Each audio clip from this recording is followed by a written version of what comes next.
कहाणी नागपंचमीची। ऐका नागोबा देवा तुमची कहाणी। 8 पाट नगर होते। तिथे एक ब्राह्मण होता।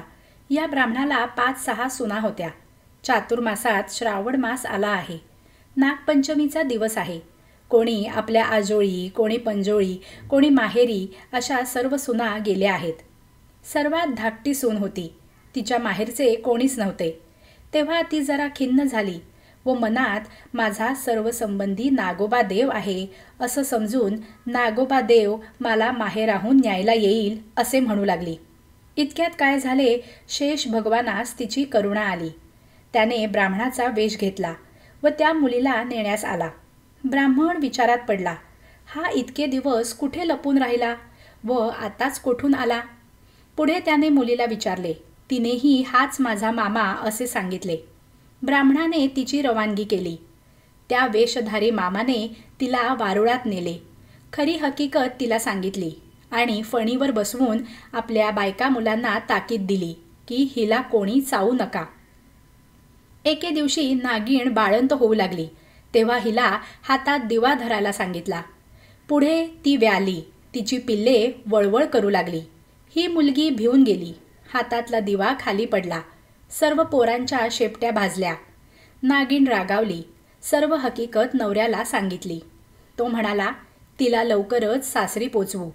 पुढे ती पूर्ववत आनंदाने वागू लागली। एके दिवशी मुलीला अपार संपत्ती दिली। आपण मनुष्यदेह धारण करून तिला सासरी पोचती केली। नागाची पोरे मोठी झाली। आपल्या आईपाशी चौकशी केली। आमची शेपटी कशाने तुटली? तिने मुलीची गोष्ट सांगितली। त्यांना फार राग आला। हिचा सूड घ्यावा म्हणून ते तिच्या घरी आले। तो नागपंचमीचा दिवस। हिने आपली पुष्कळ वेळ भावांची वाट पाहिली। ते येत नाहीत म्हणून पाटावर व भिंतीवर नागांची चित्रे काढली। त्यांची पूजा केली। जवळ लाह्या, दूध वगैरे ठेवले। उकडीचा नैवेद्य दाखवला। हा सर्व प्रकार नागांची पिल्ले पाहत होती। सरते शेवटी तिने देवाची प्रार्थना केली। जय नागोबा देवा, जिथे माझे भाऊ लांडोबा पुंडोबा असतील तिथे खुशाल असोत असे म्हणून मनोभावे नमस्कार केला।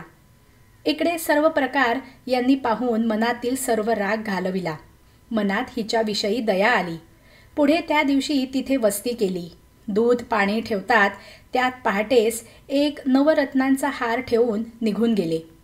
दुसऱ्या दिवशी हार उचलून गळ्यात घातला तर जसा तिला नागोबा प्रसन्न झाला तसा तुम्हा आम्हाला होवो। ही 60 उत्तरांची कहाणी 5 उत्तरी सुफळ संपूर्ण।